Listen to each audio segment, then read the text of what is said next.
Okay. Oh, it says the webinar is not broadcasting. Woohoo! Woo! Nice. Everyone's coming in. Sweet. Welcome to our part 2 of our All Things Nutrition Shapa webinar series. As everyone starts coming in, we'll probably give it about 2 minutes until we start. So we'll get going pretty shortly. But in the meantime, happy Mother's Day to everyone out there who's coming in, including our host, Sharon. How did your Mother's Day go? It was really cute, actually. Like, my kids are at the age now where they can do things independently. So they were like super into making me a spa, and they made me this indulgent breakfast, including a vanilla milkshake and chocolate covered banana. So it was really cute. It was nice. And I didn't tell them to do it. So that was really the icing on the cake. Was I didn't tell them to do it. It was really cute. Oh, wow. Mother's Day yet. Best Mother's Day yet, for sure. Oh, that's so sweet. How old are your girls again? 8 and 11. That's awesome. Now they really can start putting some things together on their own. Yeah, and they're very girly, and they like decorated the toilet bowl like a throne for the spa. And I was like, wow, like so special. That's amazing. It was very cute. That's great. Well, if you guys are joining us right now, we are just giving it maybe 1 more minute until we get going, going over some Mother's Day stories. I hope everyone had a really good one, to all the moms out there. All right, let's get started. Okay, sure. So I'm gonna share my screen. Yep. So hi guys. Again, my name is Katie. I'm here from Shapa. You are joining us for our 4-part webinar series on all things nutrition. And we are super excited to have our host, Sharon Sapir. She's a rock star. She's a nutritionist who does virtual counseling with clients all over the country, Masters of Science in Nutrition and Education, and she helps others achieve their health and weight loss goals while finding a balance. So again, so excited to have her here. And if you missed last week's, don't worry. That topic was on hunger, what causes real hunger, and how to manage it. And we have posted the recording on our Facebook, the Shapa Facebook page, as well as our YouTube channel. So if you guys have time, it's totally worth a watch. The questions that came in were so awesome. We're looking forward to getting some of those today as well. And moving on to topic 2, today you guys are here for understanding and taking control of emotional eating. Really excited for this one. Okay, last thing, then I'll stop talking. Before I hand it over to Sharon, just want to let you guys know, again, we'll be doing a Q&A at the end. So if she says something during the webinar and you're like, oh, you have a question, just put it in the chat. We'll make sure to get to it at the end. And then we'll save plenty of time, but if we don't get to it, we have Sharon's email in here linked as well as mine. So feel free to email us at the end. Okay, with all that said, I'm going to pass it on over to Sharon, and we'll get started. Awesome. So I'm just going to share my screen. Sorry, this takes a minute. And let's put this out. Here we go. And we can start. Okay. All right. So Katie, thank you so much for the introduction, and thank you everyone for joining us. I hope you're staying healthy and safe. I'm Sharon Sapir, a nutritionist with a Master's of Science in Nutrition and Education from Teachers College at Columbia University.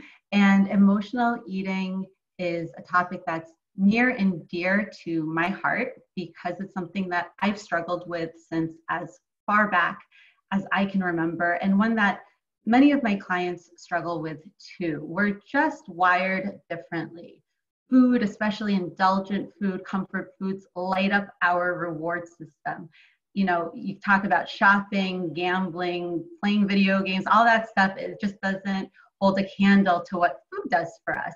And when you're wired this way, you're always going to be vulnerable to emotional eating, but you can definitely learn how to take control and manage it. And it really hasn't been until the past few years that I've managed to do that. And it's completely changed my relationship with food. It's extremely liberating, and it's something that I want you to experience as well. So I am so excited to get into this webinar and show you how. All right, so just a quick outline. I'll be talking for about 30 minutes or so. The first half will be all about the subconscious mechanisms that make you feel like emotional eating is so out of your control. And then during the second half, we'll talk about how to outsmart those subconscious mechanisms. So, first of all, emotional hunger, what is it? Emotional hunger is a wanting to eat that does not stem from a physiological lack of energy. And your emotional hunger is triggered in one of two ways. Either your environment, you smell or see or even hear food, right? And it triggers it, or it comes from an internal cue. Your emotion, you're sad, you're stressed, angry, but it can even be a positive emotion like celebration or reward, right? So you have these two cues, but what distinguishes emotional hunger from real hunger? Let's talk about it. Real hunger builds gradually. It's a feeling that it stems from your stomach, like a hollowness, an emptiness that, sometimes it growls, and it builds gradually, gets stronger over time. Whereas an emotional hunger comes on suddenly, right? You're walking past the Cinnabon station at the mall, and all of a sudden, you really feel hungry. And what's happening here is there's actually physiological responses to these cues, right? To this delicious food that we see. For one, your gastric juices increase. You salivate more. You actually release some insulin, which drops your blood sugar a tad.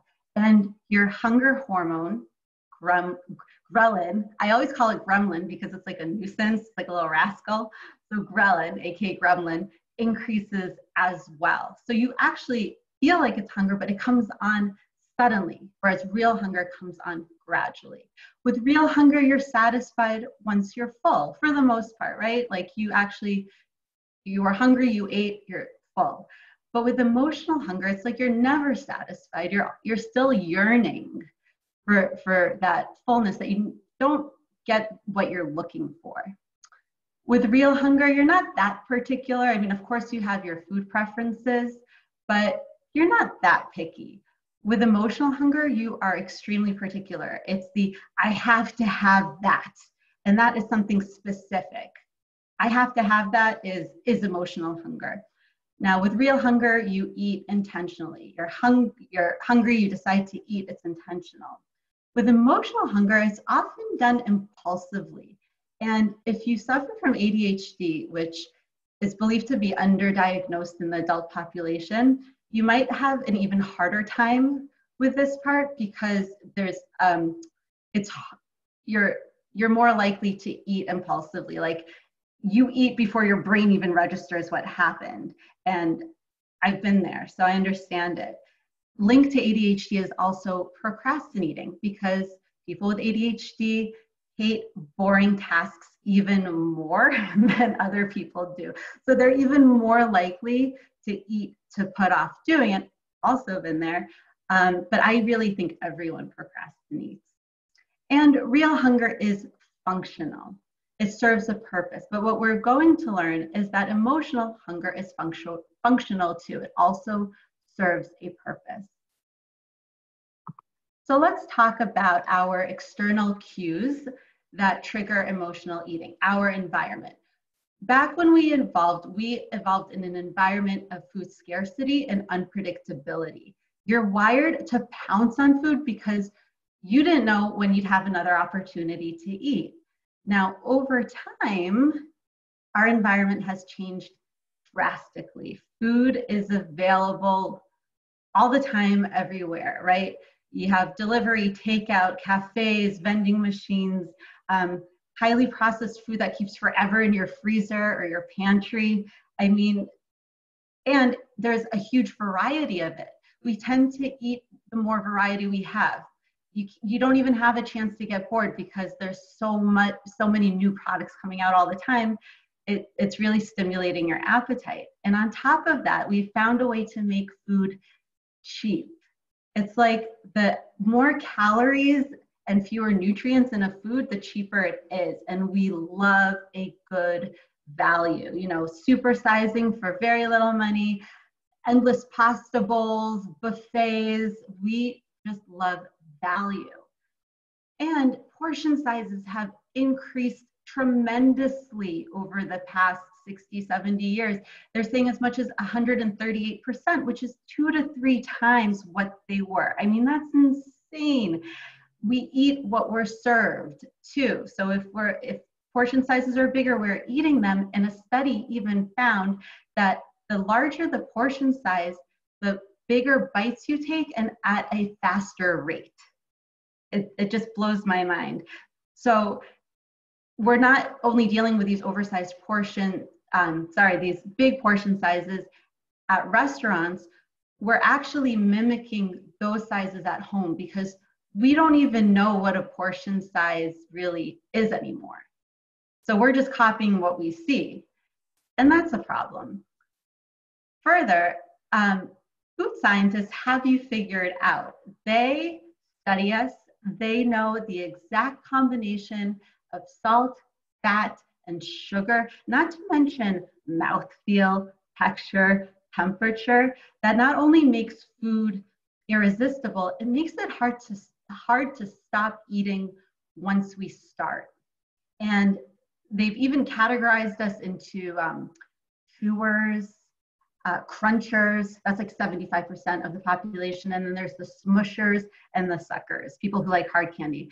I have a quote at the bottom of the page from a few years ago by the VP of Innovations at Frito-Lay, and it just goes to show you how well they know us.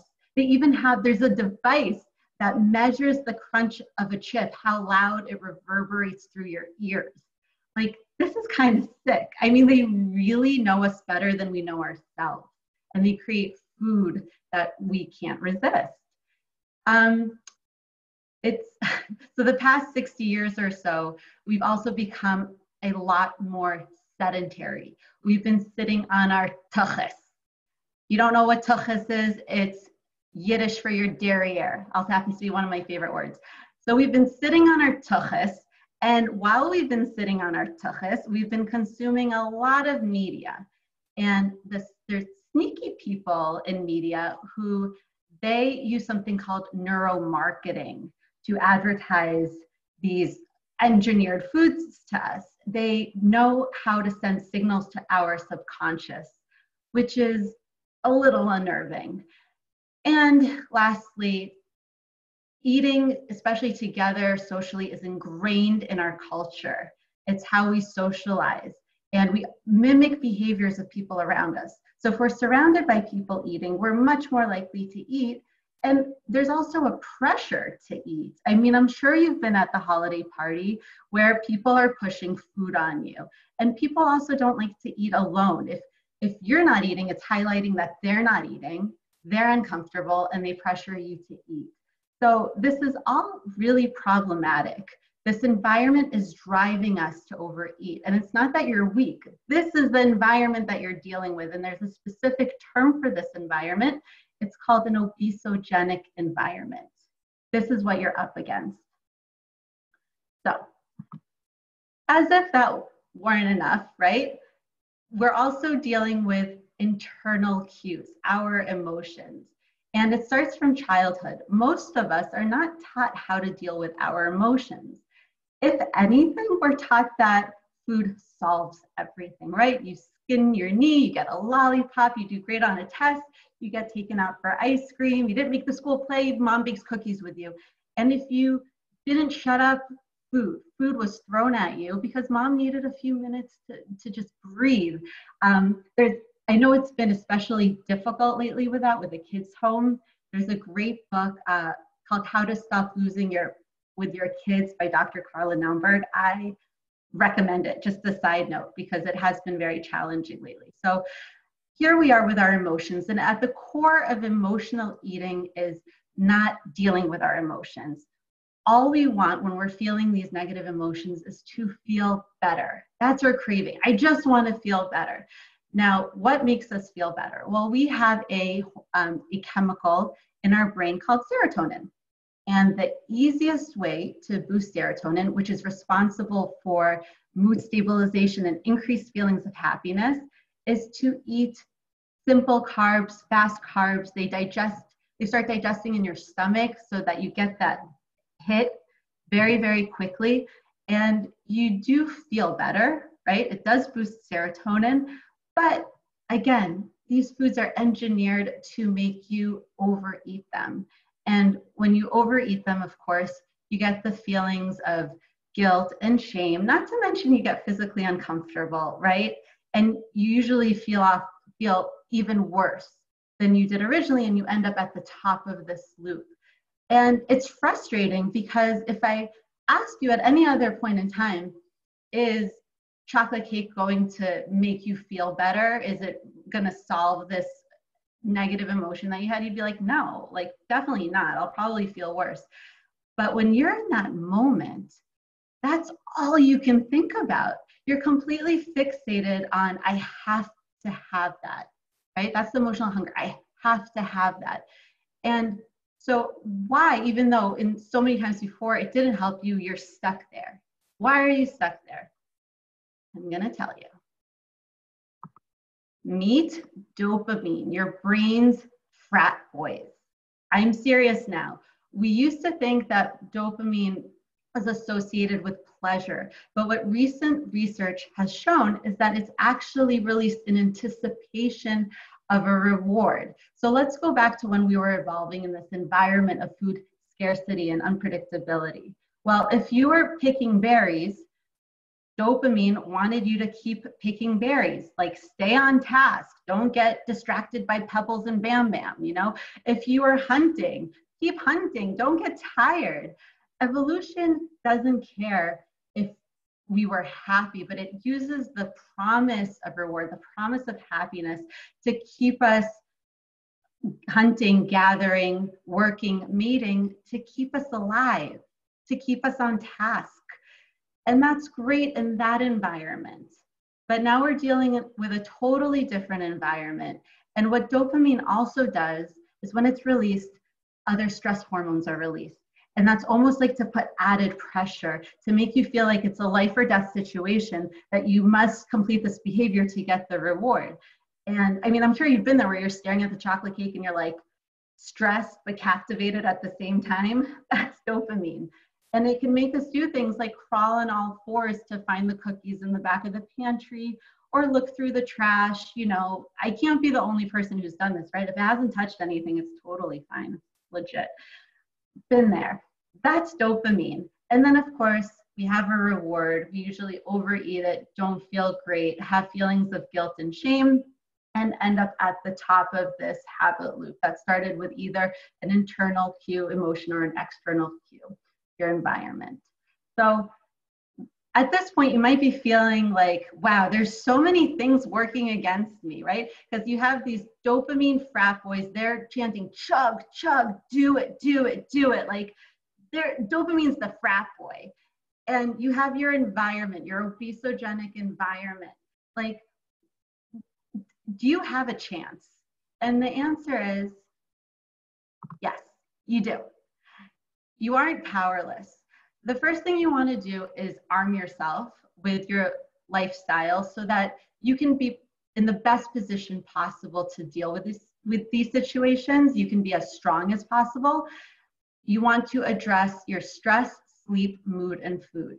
And with stress, the activities over at the top, like reading and listening to music and walking, we underestimate how much they help us, because what they do is they boost our happy brain chemicals, serotonin, oxytocin, GABA, and we never give them enough credit. I remember like years ago, I'd read like, go take a walk if you want a cookie. And I'd just be like, you take a walk.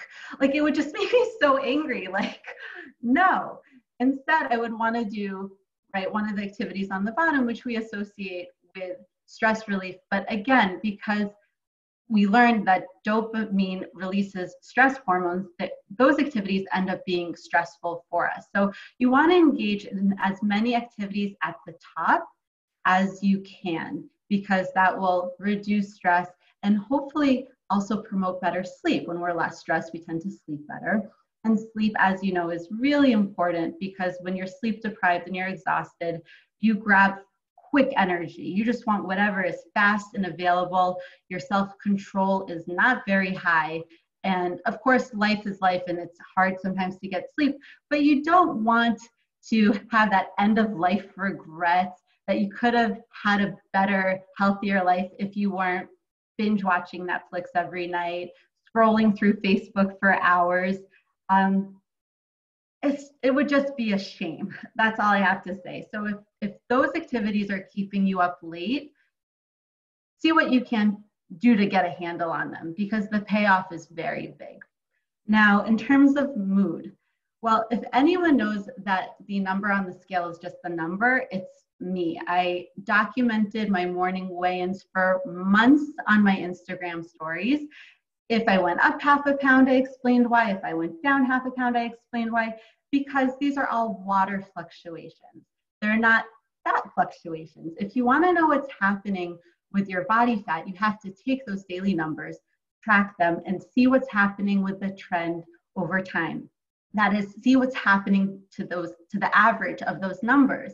Now, with the Shapa scale, I love it because it gives you the only information that's actually useful, the trend. And it does that by giving you a color. And they found that people who step on the scale regularly have better long-term weight control than people who don't. But, you know, it can be very frustrating to see those numbers bobble up and down and try to make sense of them. So with the Shapa scale, you get the benefit of stepping on the scale, right? It leads to regulatory behaviors, but you don't get distracted by the number and possibly have your mood ruined for the day. So it's a nice way to start the day. Another way to improve your mood is get rid of toxic people in your life. You know, those emotional vampires who feed off of your positivity and they just drain you of your reserves. You need your reserves. So if it's a friend, do a slow fade. If it's family, I'm sorry you're stuck with them, but look up Google gray rocking. It basically teaches you how to be so boring that nobody will want to engage with you. And also cut down on news. They found that when we're bombarded with negative news, we become more fearful, we feel more powerless, and we reach for comfort foods. Obviously, it's been a very difficult time with that, but cutting down can really help your mood. And food. If you missed last week's webinar, it's on the Shapa Health Facebook page. I talk all about how to optimize your meals so that you can manage your hunger. And it's important to manage your hunger because, again, back when we were evolving in an environment of food scarcity and unpredictability, low blood sugar signaled to your brain that you might starve. I mean, it was a possibility. That's not the case now, but we still have that primitive mechanism. And so when your blood sugar is low, you're much more likely to eat whatever you can, whatever is available, and it's usually going to be a quick source of carbs. Not ideal. Also, not allowing junk into the house is a fantastic strategy if you live alone. If you don't, it's really hard. So if you have junk in your house, I suggest you hide it. I actually have a picture there. I don't know if you can see, but I put it in the freezer because the freezer is a really good place to take tempting foods out of your eyesight, but I put it in the freezer door. So whenever I opened it, it was at eye level and I was taking the chocolate chips, and instead I put it in the dungeon down there in that cabinet, and I didn't see those chocolate chips for like a year. So find ways to get it out of your immediate environment. And also don't overly restrict, because when we overly restrict, we become obsessed with what we're restricting. And then when that emotion hits, it's already at the forefront of your mind. So obviously when you're trying to lose weight, you need to restrict somewhat, but you don't want to completely restrict. And if you listen to last week's webinar, I talk about crowding out and the 80-20 rule, and that helps a lot with that whole restriction. So if you optimize these lifestyle components, then you're really in the best position possible to deal with that inevitable situation of when you're faced with comfort food. So what do you do in that situation? Well, the first thing you do is you ask yourself if you're actually hungry, because now you know what real hunger is and what emotional hunger is. And if you're feeling a physiological hunger, you have to address it. Eat. Remember, you first ask yourself, what's my protein? And you build around from there. Again, last week's webinar talks all about that. But if it's not a physiological hunger, what do? Well, first you identify the cue. Is it your environment? Are you seeing or smelling something? Get defiant, get angry. Now that you're aware that your environment is constructed in a way to make you overeat, you're going to notice it everywhere. And it's okay to get mad. It's your health and it's your quality of life. So for that to be manipulated by anyone else is not okay. So get angry. Once you're aware, you can make that conscious decision not to. But if it's internal, if it's an internal cue, you must put words to your feeling in a specific way. So like, I am feeling anxious because, or I am feeling angry because, and the reason you're saying I am feeling versus I am is because when you say I am feeling, you are separating yourself from the emotion, because you are not your emotions, right? Emotions come and go.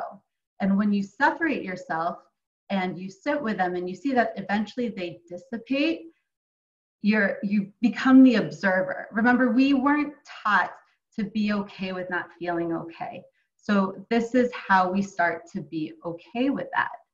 And then the next thing you do is you ask yourself, what if I don't? It's a simple question, but with this question, you're disrupting a subconscious mechanism with a conscious question. Because remember, those dopamine neurons are firing. Those frat boys are saying, do it, do it, do it. And you're like, hey boys, slow your roll. Okay, let's slow your roll right now. And it makes you think like, wait a second, what if I don't? What if I don't? I might be okay. I mean, it just disrupts that whole mechanism that makes you think that it's like a life or death situation. And another thing is to lean into those thoughts that you're having about the craving. It's much better than trying to not think about it. So acknowledge that, yes, the cookies or the chips that you want, they smell really good and they look really good and they probably taste really good too. Lean into it. And then also acknowledge that just because it looks so good and it probably tastes so good doesn't mean that you have to act on it. That almost like relieves your brain of that stress rather than trying to avoid those thoughts. And then the third step is, in this 3-step protocol, is set a timer for 15 minutes and grab a cup of water, tea, seltzer, if you don't have acid reflux, and try to do an activity that boosts those happy brain chemicals rather than the other activities that boost dopamine, right? Read. I mean, I know they sound so not exciting, but it's 15 minutes, you can do it.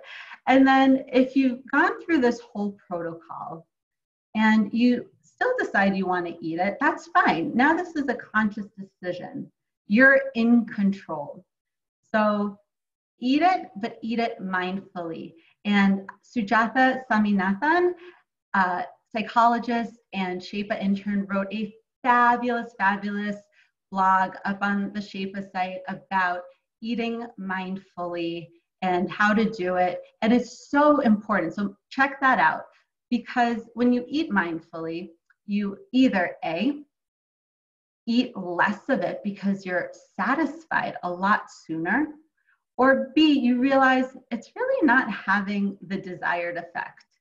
So like, why should I continue? And I have to tell you this story because it's so funny. I was working on this presentation a few nights ago and it was late at night. And I went through this 3-step protocol because by now this is like automatic for me. That's what happens with habits when you practice them. I ended up with a cup of tea. I didn't even remember how I made it. Power of habit, right? And afterwards I was like, I really want ice cream. Like I still really want ice cream. And so I got the pint of ice cream out of the freezer and my spoon. No, I didn't like measure it out onto a plate like I should have. I didn't. Savage style. I had a few teaspoons of it. It was great. And I put it back into the freezer.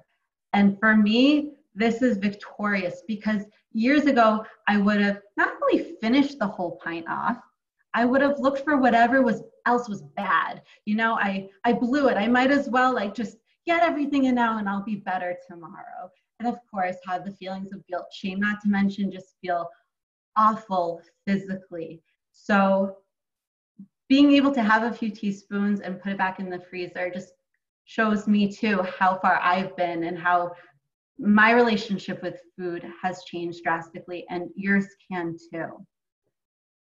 So with all of this, keep perspective. These habits, getting into, changing your lifestyle so that you're stronger, arming yourself, practicing this 3-step protocol, the more you do it, the stronger you will get. But just like when we work out our muscles at the gym, sometimes we have days that we feel weaker. That's totally normal. If you overindulge, you eat more than you intended to, that's fine. Don't feel guilty, right? If your car has a flat tire, do you slash the other 3 tires? No, you don't. Feeling guilt and shame really works against us because it prevents us from learning from the situation. So when you practice self-forgiveness and compassion, you bode better for your future you. So really practice that and stop feeling bad. It doesn't work. And it's really easy to get back on track too. You wait until you're hungry to eat, and then you make a nutritious choice, preferably something I talked about last week. And that's it. You're back on track. It's very simple. You don't have to overcomplicate things. You didn't do some horrible damage. Just get back on track. And do not label yourself an emotional eater. That's like saying you're human. And when you label yourself, your brain really listens to you. So saying I'm an emotional eater, your brain's like, oh, okay. And that's going to be your default. You don't want that to be your default. Just because you engage in emotional eating, you are not an emotional eater. So just banish that from your vocabulary. And remember that awareness is your superpower. There are these primitive systems going on. Fine, it's subconscious, fine, but awareness counteracts all of those. You really do have a choice, but you have to practice using it, your awareness. So just to recap, so now you know how to identify your emotional hunger versus your physical hunger. You're not weak. You have a lot working against you, but you need to arm yourself with your lifestyle. You need to practice that awareness because it's your superpower. And when you're faced with that situation, practice my 3-step protocol. Identify your cue. If it's in your environment, get defiant. If it's internal, verbalize that emotion. Ask yourself, what if I don't? Tell those frat boys to simmer down, okay? And then set a timer for 15 minutes if you can, if you have the time, and drink water to your seltzer. That's going to become like second nature for you and very helpful. And of course, work on self-compassion and forgiveness. It will help you more than anything else. And practice, like everything, how we get better. So I just wanted to thank again Sujata Saminathan. She helped me with the research for this webinar, and she wrote the fantastic article on mindful eating on the Shapa website, and I think on the Shapa Health Facebook page. And this is a book that I also used a lot of in my this presentation. And if you're a geek like me, you're going to love it. It's one of my favorite books, The Willpower Instinct by Kelly McGonigal. I hope I said that right. And next week, please join me for my favorite kitchen staples. I'll be talking about quick, easy, healthy, convenient foods to keep in your kitchen so that you never have an excuse not to eat optimally. And the following week, I'll be talking about resiliency. So we'll be doing a Q&A, but if I don't get to your question, feel free to email me, supurenutrition@gmail.com, or reach out to me on Instagram. I answer all my messages. So thank you. I hope this was helpful. And I will stop sharing the screen now. There we go. Thank you, Sharon. That was so helpful. Awesome. We're going to open it up to Q&A now. So if any of you guys have any questions, I already see some in the chat, which I'll be going over. But if you guys have some questions for Sharon based on this webinar or maybe a follow-up from last webinar, go ahead and enter them in the Q&A and we will go ahead and go over them. That was awesome. You know, one of the things I loved the most is how you talked about how much is against us. Because I think with emotional eating, you just like the guilt factor, you're just like, I'm the worst. This is all on me. I have no control. But talking about these external environments and how it's literally from when we're born to what we watch on TV, what we're served at a restaurant, it's engraved in our heads. And then when we emotionally eat, we're just like, oh no, it's all me, you know? So it's nice to hear that. It's like, yeah. I mean, you feel enough. You feel like I'm so successful in all these areas of my life. I can rise to any challenge, but like with this, I can't. And why am I so weak? And why? And it's like, dude, this is what's working against you. And if you're wired in a certain way, you're extra vulnerable, but you can take control back. You can. Those are such helpful tools. Okay, I'm going to hop over into the chat. Mia had said, is it possible to get a certificate of completion after the 4 weeks? That's a fun idea. I'm going to take that back to the Shapa team. Maybe we can put something together, but you're the rock stars if you come to all 4. So we'll put that into works. Cool. Sammy said, okay, so where is it located on our Facebook page? So if you go to our post and scroll down, I'm going to link it into our chat. I'll add in our previous, it's into there. I'm adding our previous webinar. I'll also link Sujafa's amazing mindful eating blog. That's also on our Facebook page, but you can also find that up. And if you go to our website, it's under our blogs. Cindy, this was really, really helpful. Thank you so much. Nice. I'm so happy. Sammy, when will this webinar be posted? I found the one. Awesome. Okay. You found the one from last week.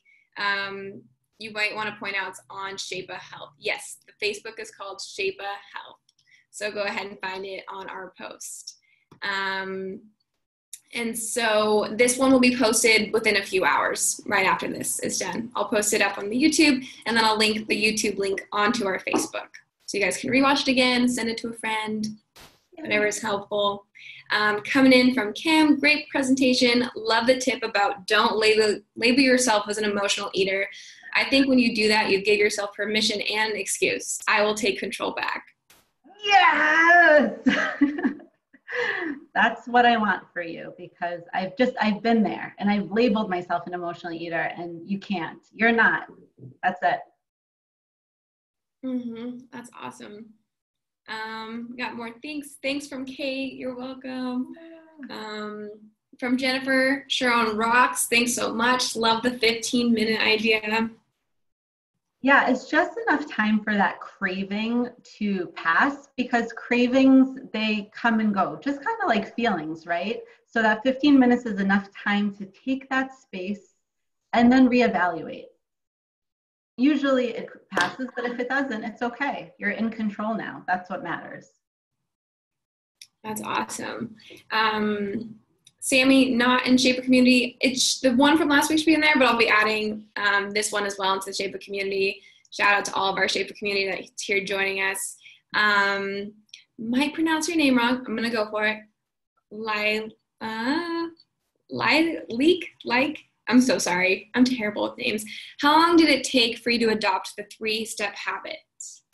Oh, interesting. So it evolved over time. because I've been on the search for how to deal with emotional eating for a while. And then I would say I just started doing it naturally, and I didn't even know that I was doing it. And then I was thinking of how to help other people do it. I was like, oh, well, this is what I do.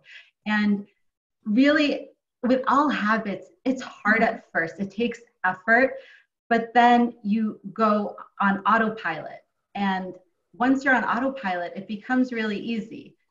You have to repeat, I think they say like 21 times, but then I was reading that that's not an actual, like, it can be between, I don't know, a few times to like a zillion times until something becomes a habit. It depends what it is and who's doing it, but you do become stronger every time you put that mental effort into doing it, and then you start reaping the rewards of it becoming easier and easier and easier. Yeah. Follow up to that one, Vicky brought in, she said, I've been eating emotionally, but I find myself really feeling strong emotions like depression. What do you do? Are you feeling stronger when you stop eating emotionally? Does it get any better? Yeah, I would need to know more about this particular situation, but finding other ways to deal is integral. Talking to someone is important. It depends kind of how strong this depression is, right? If it's very mild, then activities like exercise have been shown to have a huge effect. But if it's very serious, that you might need to go see someone that can prescribe something that is very helpful. So really depends. Yeah. Thank you guys. We're getting flooded with so many thank yous. We're so happy that you enjoyed this webinar. My pleasure. Thank you for joining. We appreciate all those shout outs. We got one from Anonymous. How do you differentiate between eating out of boredom and being hungry? I feel that if I'm busy and I'm not sitting around craving food, but if I'm home all day, I'm thinking about it constantly. Yeah, this is a big one because we've all been stuck at home, and a lot of people have been boredom eating because you're stuck at home. It's like a very strange situation that we've been in. So what I recommend is first make sure that your meals are adequate, right? Make sure there's that protein, the complex carbs, bonus points for vegetables, some fat. That was all last week. And I hope that's helpful in knowing what to eat. So that's the first step, because if your meals aren't adequate, then you might be feeling that lingering hunger that's then mixing in with the boredom, which is really not a good combination together. But if you're not physiologically hungry and you're bored, well, the first step is to recognize that you're bored and then go through this 3-step protocol. I mean, there are days where I'll have 5 or 6 huge mugs of tea because I'm bored. I'm bored and I need something to do and I need something comforting. And so just like that motion of like, I'm sipping the tea, I'm putting it back, it's giving my brain and my hands, my mouth something to do. And I'm not eating the chips, because otherwise I would totally be eating the chips, the cookies, you name it. So practicing the protocol. I think especially during these times when people are working from home who haven't before, and like your kitchen is just like, you can see it. It's almost like you can't even focus. You're just like, what am I going to have next? As you're eating, like, what am I going to eat next? Yes, it's so hard. Try not to work in the kitchen if you can, if possible. I know. Yeah. It's a walk. I know. Try not to. That's hard. But when I do sit in the kitchen and work, I always have a big mug of tea with me. It's like my savior. That's a good idea. Yeah. Amy, I'm backtracking. She was one of our first. She said, "Hi, Sharon. I missed the method you mentioned on how to be so boring. People won't hang out with you. I seriously need this. Thanks for the amazing content." What was that website again? It's called, so if you Google Gray Rocking, I think it's spelled like Gray Rocking, you'll find articles about it. It's something that I didn't even know was like a thing until I think this past year I came across it and I was like, wow, this is brilliant. And it explains how, toxic people and these like emotional energy vampires, they feed off of you behaving a certain way. So when you're very boring, they lose interest. And it's like a very kind of, I don't like, I'm not very confrontational. I'm just not a confrontational person. So this is like the least confrontational way, but very effective that you can get people to leave you alone. It's so true. I mean, and that goes another thing to your environment where sometimes you think like it's your fault almost for emotional eating. And it's crazy how much toxic people have an impact on your emotions. It's like, I think they're your emotions, but they're kind of like being flooded into you. Yeah, you have to protect yourself. Like you have to be your greatest protector. No one else is going to do it. Mia said, "Great walking" in all caps. I think we would like a fan. I'm going to take that. Yay. Okay, yeah. Beth had mentioned the 15 minutes is like riding the wave emotion used in DBT, which is dialectical behavior therapy. Oh, cool. Yeah. I've heard of DBT. It's like somewhat related to CBT, I think. I'm not a psychologist, just putting that out there right now, but I've heard of DBT as a really effective way for people with borderline personality disorder too, I think. It's been found to be really effective. But yeah, 15 minutes. It just seems to be enough time. Yeah, it's like you had the cycle. I always like seeing the visuals, but how it starts. Yeah. What are the 3 again? Okay, so it starts with, if we're talking about emotional eating, you're a cue. So it's either your environment or it's internal, or maybe both if you're really unlucky. And then it leads to the craving. That's where you have your dopamine frat boys, right? Saying, do it. And it puts you in that kind of like, I have to get this reward. I have to become captivated by it. And then you have the reward, which usually you feel worse from. And then you end up back where you started, which is having that emotional cue at that point. Yeah, it's a vicious cycle. Yeah, it's nice to have that pause between actually doing the reward and knowing like it's the frat boys in my head, like it's me. And just giving it 15 minutes to just like kind of talk to yourself, like let me just think, because most of the time I feel like it almost takes over your brain. Oh, it does. It completely does. And so by asking yourself, what if I don't? It's such a simple question, but since I first proposed it, I don't know, it must have been months ago on my Instagram, maybe even a year ago, I've had messages from people saying, I really wanted to attack that bag of whatever it is, but I asked myself, what if I don't? And I did it. And it worked great.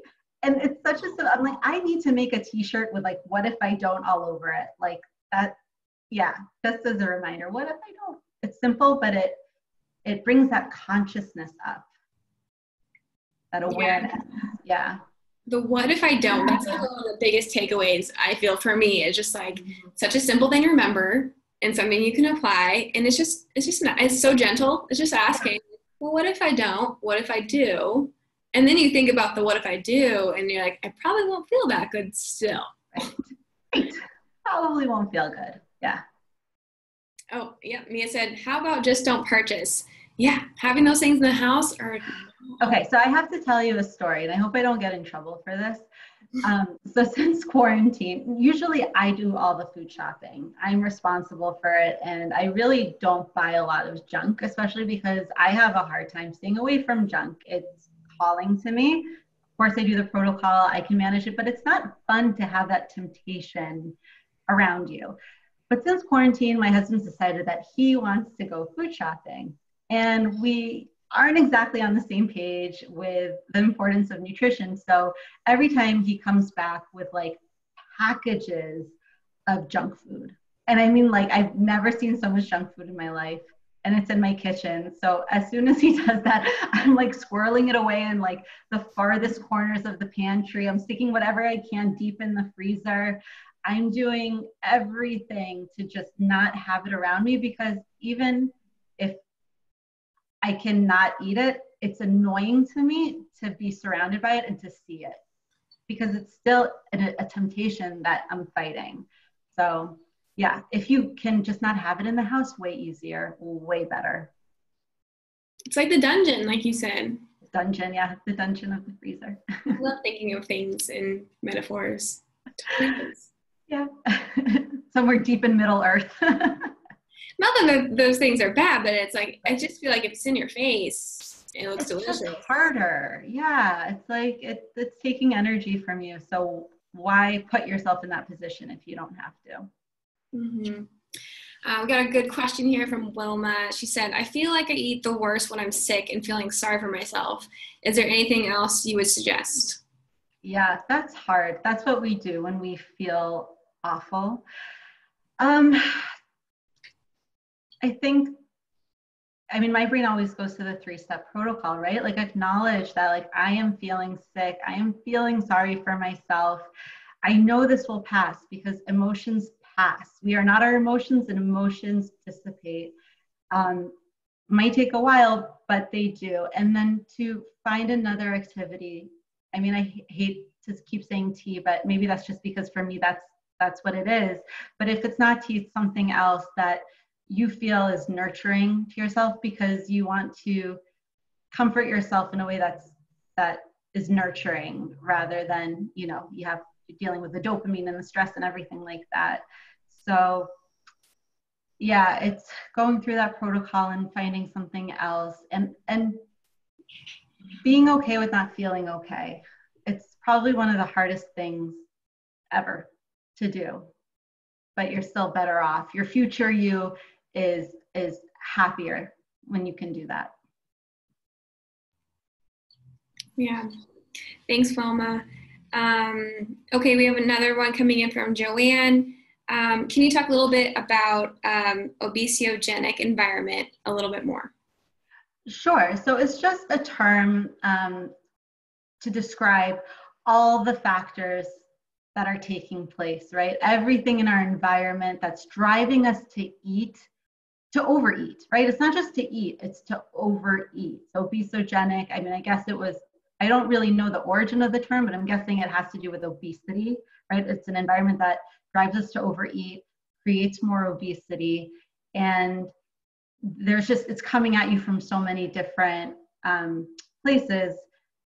Food being everywhere, portion sizes being huge, it's cheap, there's variety. They know how to engineer this food to make it irresistible, to make us want to keep eating it way past the point of fullness.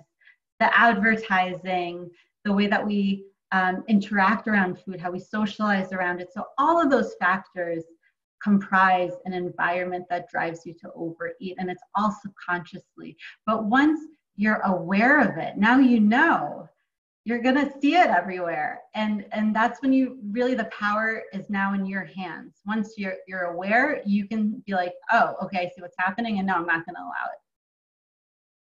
Yeah. Yeah, that's a tough one. The environment. For sure.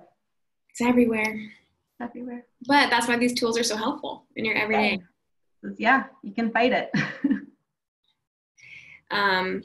Okay, great. So we're coming up towards the end. If anyone has any more questions, throw them in there. We'll be probably answering for a few more minutes. Oh, sorry. Vicky said, I missed that term. Can you repeat it? So what was the term that you're talking about again? Obesogenic. So I'm like, I'm usually okay with spelling, but maybe because I'm put on the spot right now, I think it's OBESEON. Yeah? No? Obesogenic? Okay, honestly, oh, no. There's no E. OBESOGENIC, I think. Awesome. I'm impressed. Okay. I just always type things into Google, and even if they're wrong, it'll show me what I meant to say, and then I get the right spelling. Yeah. I'm glad that wasn't directed to me. So anyways, we have an awesome question here from Michelle. Cool. Said, so I grew up with there never being enough food, so much so that my extended family was very concerned about how skinny I was, and sometimes when I was able to eat, I would end up throwing up. So now I can't walk by food and not eat, afraid that it won't be there when I'm hungry. Oh, wow. That's heartbreaking, and unfortunately something that is a reality for people in our own country where there's not enough food. There's a lot to work through there, and I would definitely, if you're not seeing a therapist, please do. And a lot of therapists now are doing virtual therapy. And that's something that you can get help unpacking and looking at and learning to kind of shift course, because that's hard. That's something that is traumatic and you have to work through that trauma. And again, I'm not a psychologist, so I don't want to give any advice that's like too detailed and out of my scope. But yeah, reach out to somebody with that. That's a lot. Yeah, it's nice to know when to go someone and when, like, because sometimes there just is so to work through it and just a lot more. Yeah, we need help. There's only so much that we can do on our own, and having someone who's trained in this helping you, especially when it's really dealing with heavy psychological stuff, trauma, nothing is more helpful than that. Mm-hmm. Yeah, and as you mentioned, like a lot of this is rooted from our childhood. Oh yeah, so much.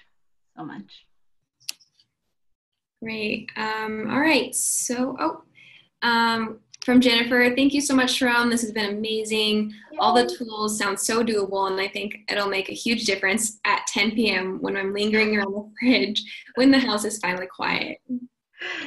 I'm so happy. And remember, just because you know the tools now doesn't mean that like, that's it. Every time it's going to be a win. It's not. Part of learning new skills is failing, right? When we learn to walk, we fall a whole lot more than we actually walk.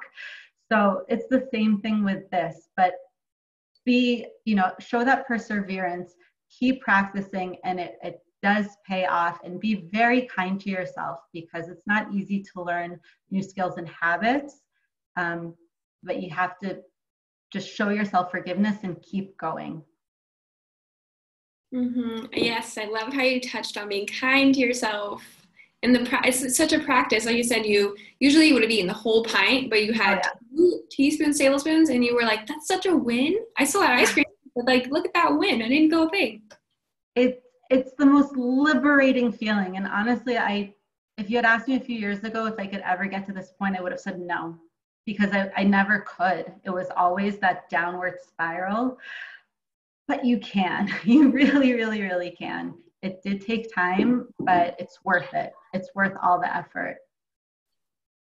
So I have a follow-up question to that. So, say you go through it, you give it the 15 minutes, and you're like, but the emotions they win.